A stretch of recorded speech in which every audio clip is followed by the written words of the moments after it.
Medigadda 6, 8 బ్లాకుల్లోనూ డ్యామేజ్లు raft foundation పరీక్షిస్తేనే స్పష్టత.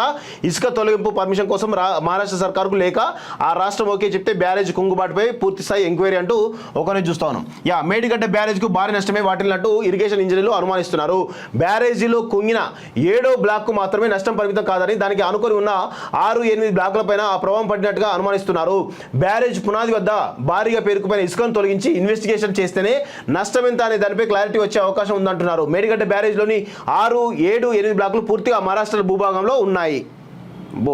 ఈ కథ పెద్దనే ఉన్నది.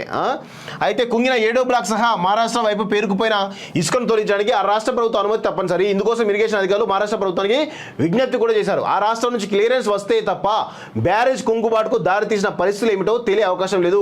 6వ బ్లాక్ నుంచి 8వ బ్లాక్ వరకు నీళ్లు ఆగకుండా మట్టి కట్ట కాఫర్ డ్యామ్ కట్టి మళ్లిస్తున్నారు. ప్రస్తుతం మహారాష్ట్ర పర్మిషన్ కోసం వేచి చూస్తున్నారట. 1.2 మీటర్ల లోతుకు కుంగిన 20వ పిల్లరట. 8 అయిపోయింది, 7 అయిపోయింది, 20 అయిపోయింది, 18 అయిపోయింది, 19 అయిపోయింది. మొత్తానికి అన్ని పిల్లర్లు కుంగుతా ఉన్నాయి.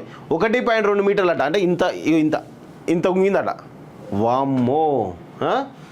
సో గోదావరి నదిపై 1.62 కిలోమీటర్ల పొడవైన మేడిగడ్డ బ్యారేజ్ని 8 బ్లాకులుగా నిర్మించారు. దానికి 85 వరద గేట్లు ఏర్పాటు చేశారు. మహారాష్ట్ర వైపునకు 3 బ్లాకుల్లో 36 గేట్లు ఉన్నాయి. ఈ ఏడాది అక్టోబర్ 21న సాయంత్రం బ్యారేజ్ 7వ బ్లాక్లోని 20వ పిల్లర్ భారీ శబ్దంతో కుంగిపోయింది.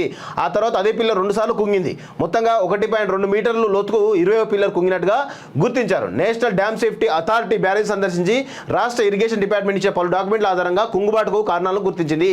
పూర్తి స్థాయి ఇన్వెస్టిగేషన్ చేస్తే తప్ప బ్యారేజ్ ఎందుకు కుంగిందో గుర్తించలేమని, ఆ ఇన్వెస్టిగేషన్లో తమను భాగస్వాములు చేయాలని కొన్ని రోజుల క్రితం డ్యామ్ సేఫ్టీ ఆర్గనైజేషన్కు లేఖ రాసింది. ఆ తర్వాత బ్యారేజ్ కుంగడానికి కారణాలు అన్వేషించే పని మొదలుపెట్టారు. ఇసుక తీసిన తర్వాత బ్యారేజ్ ఫౌండేషన్ను పరిశీలించి దానికి దిగువన పరిస్థితి ఏమిటో తేల్చాల్సి ఉంది.